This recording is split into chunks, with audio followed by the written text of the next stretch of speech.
अयोध्या धाम junction पर एक गिलहरी की 15 फुट ऊंची कार्टन स्टील की मूर्ति लगाई गई है, जैसा कि हम इस चित्र में देख रहे हैं।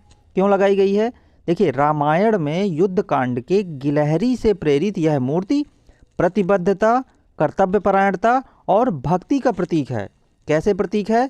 आप सभी को पता होगा कि जब भगवान राम लंका तक पुल बना रहे थे, तो उस पुल बनाने में जो गिलहरी थी ना, ये अपने मुंह में कंकड़ पत्थर दबा दबा करके उस पुल में गिरा रही थी। तो भगवान श्री राम जो है उसके इस कार्य को बहुत ही ध्यान से देख रहे थे। तो भगवान राम लंका तक पुल बनाने में मदद करने के लिए समुद्र में कंकड़ गिराने में गिलहरी के योगदान को स्वीकार करते हैं।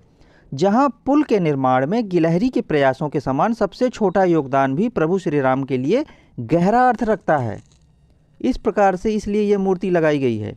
राम बनने का अर्थ है कर्तव्य सर्वोपरि, विधान सर्वोपरि, परंतु राम के चरित्र में कुछ उससे भी बहुत ऊपर है। वह है आत्मीयता और प्रेम।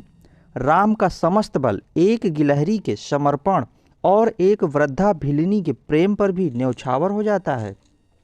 अब देखिए, ये जो गिलहरी के पीठ पर जो 3 धारियां हमको आज भी दिखाई देती हैं, ये पौराणिक कथाओं में लिखा हुआ है कि जिस प्रकार से गिलहरी ने अपना कार्य बहुत ही लगन से किया, तो उससे क्या है, भगवान राम ने उसके कार्य से प्रसन्न होकर के गिलहरी को हाथ में उठा करके प्यार से उसकी पीठ पर 3 उंगलियां फेरी और उसकी पीठ पर आज भी ये 3 धारियां बनी हुई हैं। तो गिलहरी से हमें क्या शिक्षा मिलती है? तो गिलहरी की कर्तव्य परायणता से हमें सीख मिलती है कि हमें भी अपने कार्य को मन लगा करके और लगन से कार्य करना चाहिए। बाद में उस कार्य का फल भी जरूर मिलता है।